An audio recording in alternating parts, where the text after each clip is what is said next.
Halo semua, perkenalkan, saya Irma Dinarwati akan menunjukkan database pendataan dan penyimpanan sampel uji di Lab Aufi yang menjadi program latsar saya sebagai CPNS Kemenperin. Dalam input data pada database, saya menggunakan form input. Database yang saya gunakan di sini adalah menggunakan software Microsoft Excel yang nantinya akan dioperasikan oleh petugas administrasi lab. Dengan tampilan sebagai berikut. Ketika sampel masuk, admin akan menginput identitas sampel yang masuk, yaitu dengan mengklik button form input pada pojok kiri atas.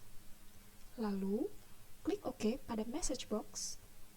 Lalu akan muncul tampilan sebagai berikut. ID sampel akan terisi otomatis sebagai nomor terakhir pada sampel. Lalu, jenis sampel akan memunculkan pilihan komoditi sampel di Lab Aufi. Saya contohkan amplifier. Lalu, masukkan pelanggan, saya contohkan PTX.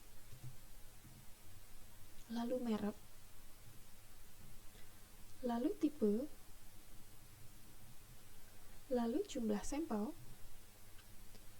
nomor order, tanggal masuk, saya tuliskan 1 November 2022. Tanggal keluar, saya kosongkan dikarenakan sampel baru masuk. Lalu, keterangan akan menampilkan pilihan regular atau express. Saya contohkan di sini sampel yang masuk adalah order express. Lalu, status pengujian akan menampilkan pilihan belum diuji, sedang diuji, atau selesai diuji. Karena sampel baru masuk, saya pilih belum diuji. Lalu, ketika semua selesai, klik save. Muncul pemberitahuan bahwa data berhasil disimpan. Lalu, klik OK. Ketika berhasil di-save, ID sampel akan mengupdate secara otomatis, yaitu ID sampel terakhir yang akan diinputkan. Mari kita cek data yang sudah kita save tadi. Data yang tadi kita save masuk kepada database, yaitu ID 28, jenis amplifier, dengan keterangan yang lainnya sebagai berikut, dan express lalu disimpan di area merah.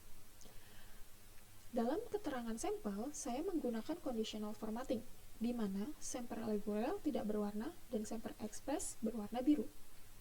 Lalu, pada penempatannya, bila mana sampel yang belum diuji akan ditempatkan di area merah, sampel yang sedang diuji akan ditempatkan di area oranye, yaitu area uji, lalu sampel yang selesai uji akan ditempatkan di area hijau.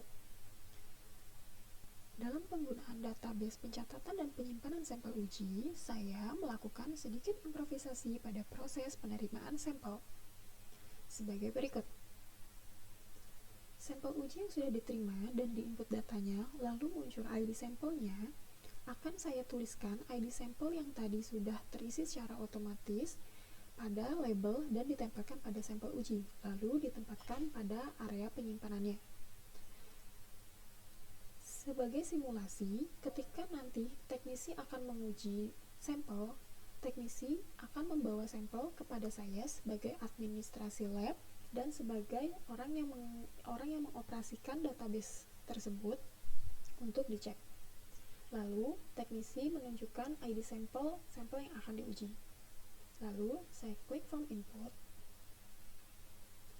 Lalu, saya masukkan ID sampel. Sebagai contoh, sampel yang akan diuji adalah sampel dengan ID 10.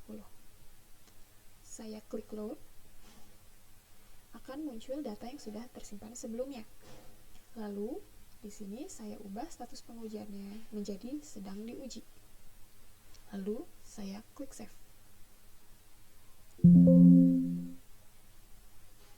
Saya close. Secara otomatis, ID sampel nomor 10 akan berubah menjadi di area uji karena sedang diuji. Begitulah penggunaan database informasi pendataan dan penyimpanan sampel uji lab di Lab Aufi. Sebagai visualisasi tambahan, area hijau tempat sampel selesai uji ditempatkan, di mana sampel ditempatkan di dalam batas line hijau. Sebagai berikut. Lalu, area merah tempat sampel belum diuji ditempatkan, di mana sampel ditempatkan di dalam batas line merah. Sebagai berikut. Semoga database dan area klasifikasi penyimpanan sampel yang saya buat dan saya usulkan dapat menjadi wujud implementasi 5R pada Lab Aufi dan memberikan dampak positif kepada Lab Aufi. Terima kasih.